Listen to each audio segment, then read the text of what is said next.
Before we begin today's biblical adventure, starring dick jokes and also us, we'd like to give you a little update on an update that was going to happen. We're going to have a full Q&A sesh with the lawyer from the case with the Cristianos. We're going to record it Friday night, so it's either going to be up this weekend or next week. Depends on after he's got to basically okay the video. And we're going to answer basically every question you could ever have about it, because it's over. So that's pretty cool. And I just finished paying them the other day. So now all the paperwork is done and we can finally talk. It's going to be good. So bring your, what's the thing people bring to legal discussions? Notepads? Questions. Judge things. What are those? Cloaks? Yeah. Do they judge cloaks? Yeah. You can ask questions down there or whatever. You can, or you can just wait for answers, because we're going to get to basically every question you could think of. Like, what's your favorite breakfast, Hugo? And Hugo replies, Pop-Tarts. And then I reply, you're fucking 7 years old. And that's how this bit goes.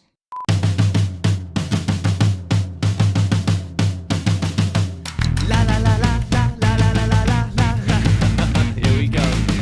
It's the Bible reloaded, logic explosion, like Jesus and Moses, but it's Hugo and Jake. The Bible is jaded, and most of it taken, so get educated with Hugo and Jake. Pull up a pew and stop what you're doing. It's Bible reloaded time. They call it debated, the theist will hate it, like talking to taken, but it's Hugo and Jake. So I'm with the show then, it's not candy coated, it's the Bible reloaded with Hugo and Jake. With Hugo and Jake. Hello, everyone. I'm Hugo. Hi. Why are you being weird? You're being so weird all of a sudden. I'm coy. Oh, God, it's off-putting. And today, this is the Bible Reloaded, by the way. Today we're continuing our reading of Isaiah, and if you've seen the last two Isaiah episodes we're doing a lot of skipping around because a lot of it's reiterating or talking about signs of the end times or bullshit, not really Jesus prophecies. So today's going to be no different. We're going to be starting in chapter 8, verse 19. The darkness turns to light, which sounds very melodramatic. And we're skipping most of 8 just because it's just like, oh, bad things are going to happen. You're going to raise a war cry. Your nations will be shattered. You know, generic, gloomy-sounding things. So, continuing, chapter 8, verse 19. When someone tells you to consult mediums and spirits who whisper and mutter, should not a people inquire of their God? Why consult the dead on behalf of the living? I'd like you to bear in mind where God here is saying, why would you consult the dead on the living? Why would you consult mediums? Bear in mind, the rest of this has been like, I'm gonna fuck your world up. It's the end times. This is bad. Oh, why don't you come to me with your problems, though? I love you guys. It's like an abusive husband that just got done beating you because the meatloaf was a little tepid, and then he's like, takes a sip of his probably whiskey, you know, no, not even on the rocks, just straight. He looks down at you, crying on the kitchen floor, and goes, "We should talk more." Consult God's instruction in the testimony of warning. If anyone does not speak according to this word, they have no light of dawn. Distressed and hungry, they will roam through the land. When they are famished, they will become enraged, and looking upward, will curse their king and their God. Then they will look towards the earth and see only distress and darkness and fearful gloom, and they will be thrust into utter darkness. That had a really Rorschach the Watchman feel to it. They'll look up. And they will look up, and I will say, no. Yeah. Okay, Rorschach, calm down. That guy's, that's a great story. If you've never read The Watchman, you should do so. Yeah. Better. He kills a child molester / murderer. Can we just do The Watchmen Reloaded? Because this is getting cumbersome.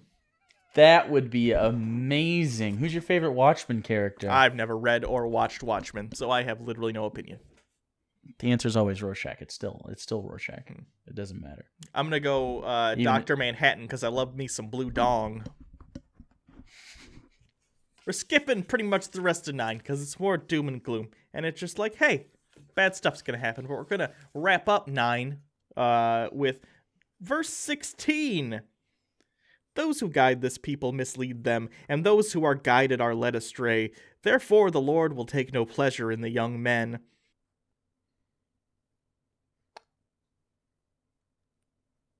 No, that's too easy. Nor will he pity the fatherless and widows, for everyone is ungodly and wicked. Every mouth speaks folly. I'm glad your husband died, basically. Fuck widows. Yet for all this, his anger is not turned away. His hand is still upraised. Surely wickedness burns like a fire. It consumes briars and thorns. It sets the forest thicket ablaze, so that it rolls upward in a column of smoke. That's what happens when you set stuff on They're fire. being poetic. Stop taking it so There's- literally. There's smoke. It's not poetic, though. It's Can you poetic. imagine if Robert Frost wrote a poem and it was like, when you burn shit, smoke happens. It's Or like, oh my god, it's Robert Frost. He's so good. the Jews in the Old Testament not the best at poetry. And Not don't the best at anything except being Jews. and don't link me to Jewish poetry. I'm sure it's out there. I'm not interested in Jewish either. I'm not interested in either the Jews or poetry, so don't combine them, please. Jewish poem. It burns. Oh. By the wrath of the Lord Almighty, the land will be scorched and the people will be fuel for the fire. They will not spare one another. On the right they will devour, but still be hungry. On the left they will eat, but not be satisfied. Each will feed on the flesh of their own offspring. Manasseh will Whoa. feed... Yeah, I know. Manasseh will... Whoa, hold on. Okay. That the superscript A next to offspring. The alternative to eating your offspring is or arm? Just your arm? I mean... Like it's still cannibalism, but I think auto cannibalism is more acceptable than like eating babies. I'm trying to think. And also, why are they saying that atheists? Is this where the atheists eat babies things comes from? Well, it'd be the opposite, because that's not. They're talking about the Jewish. They're talking about the Jewish people. believers, but wicked ones. Yeah, I think so. Oh well. Checkmate. Manasseh will feed on Ephraim, and Ephraim on Manasseh. Together they will turn against Judah. Yet for all this, his anger is not turned away. His hand is still upraised. And then, chapter 10, God's judgment on Assyria, the remnant of Israel. Again, you get the idea, just all the bad things that are going to happen. So anyway, if you remember the last episode, we talked about the Jesus prophecy that wasn't really written as a Jesus prophecy, but Christians have deemed it to be one. And we have chapter 11 today, which is a whole bunch more of that. So, here we go. You sound like Bob Ross almost. That's good.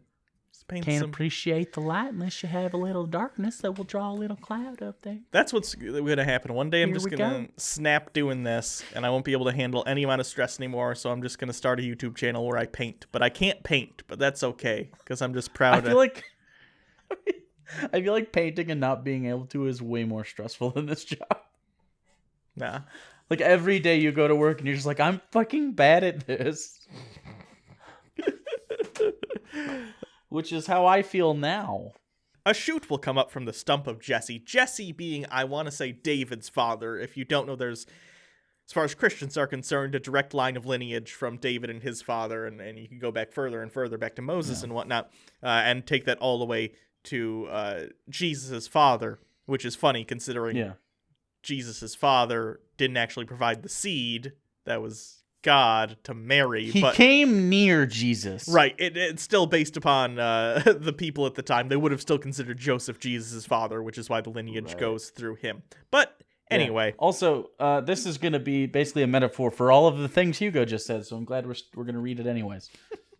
From his roots a branch will bear fruit. The Spirit of the Lord will rest on him, the Spirit of wisdom and understanding, the Spirit of counsel and might, the Spirit of the knowledge and fear of the Lord. So like I said, this is like a metaphor for all the things, but I mean, a Jew would look at this and probably think that means David, because like all these qualities like wisdom and might and knowledge and fear of the Lord, like all those things David like displayed, and that was kind of the point of David. Like he was finally a holy king, and then this whole thing with Bathsheba, and he fell out of graces and all that stuff, and he comes back around. Anyways, but I assume this is the part Christians are like, oh yeah, it's Jesus. Yeah, and especially when you get down to there and they say things, for instance, the Spirit of the Lord will rest on him, and he'll the Spirit of the knowledge of the Lord. You could argue this is either some sort of Holy Spirit thing, or you could argue this is the quality of God that is bestowed upon Jesus that makes him not just a man, but also part of God. This is the thing about when you're talking about religions and the disparity between Judaism and Christianity and Islam is when you're having an argument between, for instance, myself and a Christian, one of us is probably right. You're having a argument that is a zero-sum game. Either your claim about Jesus is true or it is not, whatever. Jesus either was the Son of God or he is not. We're having an argument. But if you get into the specifics about religion, whether it be between a Jew and a Christian about this, it's a strange kind of argument because it's an argument where potentially neither is correct, and they're arguing essentially about, like, I forget who put it, but the analogy they came up with was like the size of fairy wings or something. You're arguing about vague generalities in a book, and authorial intent be damned. You're just taking words and trying to argue with them and construct an argument where there may not be one. It's very strange that there was clearly an intent to this, probably it being David or even someone else, but Christians will argue it's not, and it's just an argument where no one wins, because we're all just frustrated by the end. I don't... Yeah, it's a canon argument. Yeah. Does Batman kill people? Well, he has, but you'd say he doesn't in canon, but it just depends. So, I don't know. It's fiction. So, it doesn't matter. And he will delight in the fear of the Lord. He will not judge by what he sees with his eyes or decide by what he hears with his ears, but with righteousness he will judge the needy. With justice he will give decisions for the poor of this earth. See, I could understand if you're a Christian and you think this is divine and you believe in prophecy. I could understand how you could maybe see a Jesus here in the same way that you can see like a smiley face on your pancakes, but like people don't die for pancakes. Yeah. Now we're gonna get into some a little bit of the why Bible man dresses the way he does. He will strike the earth with the rod of his mouth. With the breath of his lips he will slay the wicked. Righteousness will be his belt, and faithlessness the sash around his waist. The wolf will live with the lamb. The leopard will lie down with the goat. The calf and the lion and the yearling together, and a little child will lead them. By the way, David was a child shepherd. Throwing that out there. The cow will feed with the bear, the young will lie down together, and the lion will eat straw like the ox. The infant will play near the cobra's den. Don't do that. No, don't do that. Don't do that.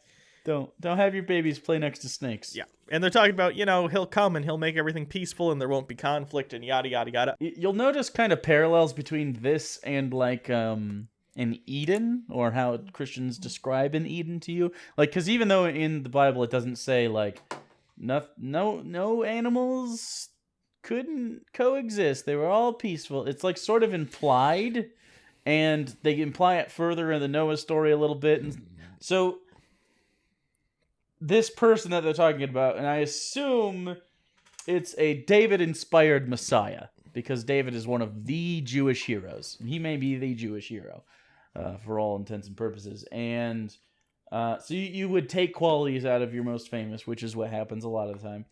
And you're sort of putting this, what's the ideal thing for life on Earth? And it would be to a return to Eden, would it not? So you'll see a lot of parallels between that. They will neither harm nor destroy on all my holy mountain, for earth will be filled with the knowledge of the Lord as the water covers the sea. But not the knowledge of good and evil. Yeah, that's bad, I guess. Whatever. Stay internally consistent.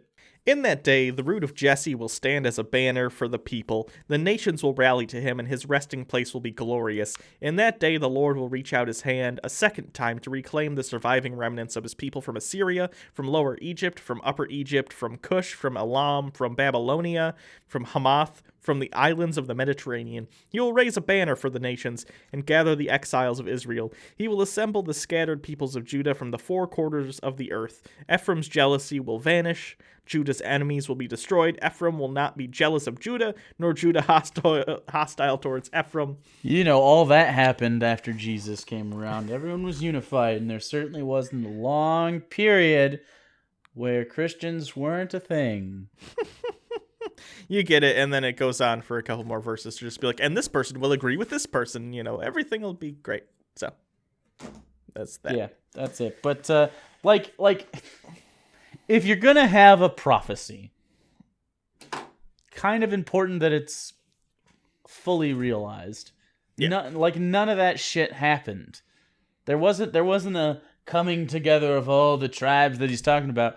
That area that you're currently talking about has had like 1 billion civil wars since then. Like, they're still actively killing each other right now today. But all now, the places that he just talked about. they're Muslims now, Jake. It doesn't count. Oh my god, it's not all Muslims. Some of them are Christians. It's just stupid. Anyway.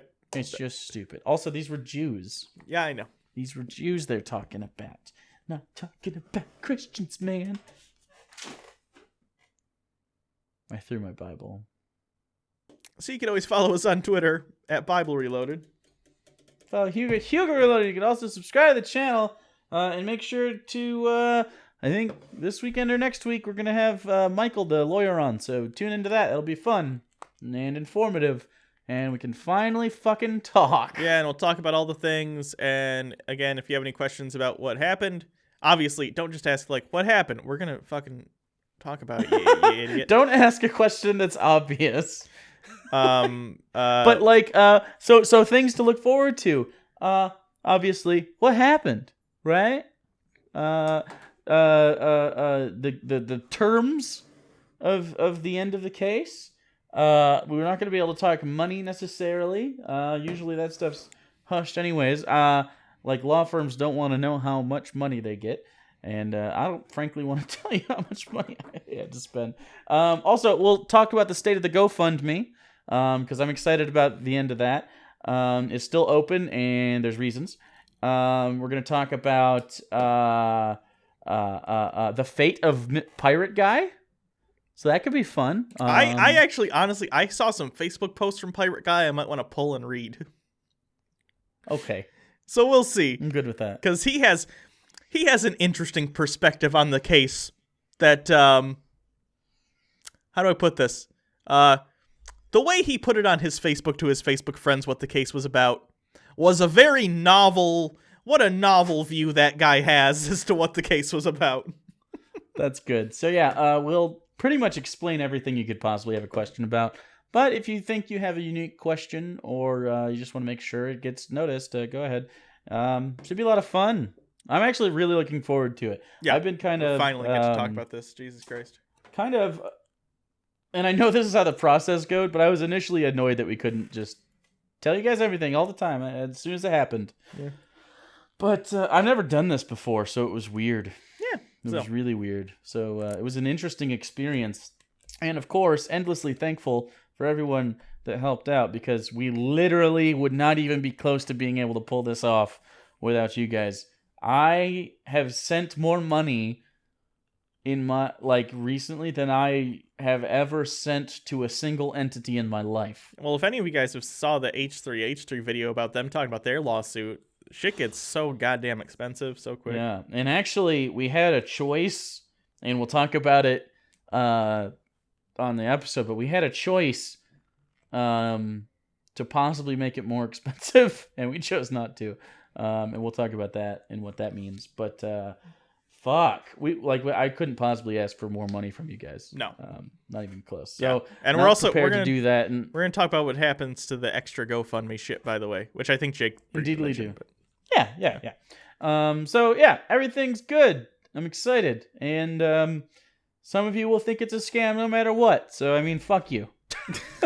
Like, I can only tell you the truth, and whatever you interpret after that is fine. Like, I get the occasional, you're just a scammer thing all the time. Like, all right, whatever, man. I'm not going to talk that person out of their opinion. It's too much. So, All right. So, anyway, until next time, I'm Hugo. yay! Bible Reloaded. See you guys later. I said mine more enthusiastically. I don't care. Oh, well, I think they care. I feel like the what you put out is what you get back. So you're gonna get a tepid response, and I'm just gonna get like, oh my god, Jake, so excited. Again, I don't care.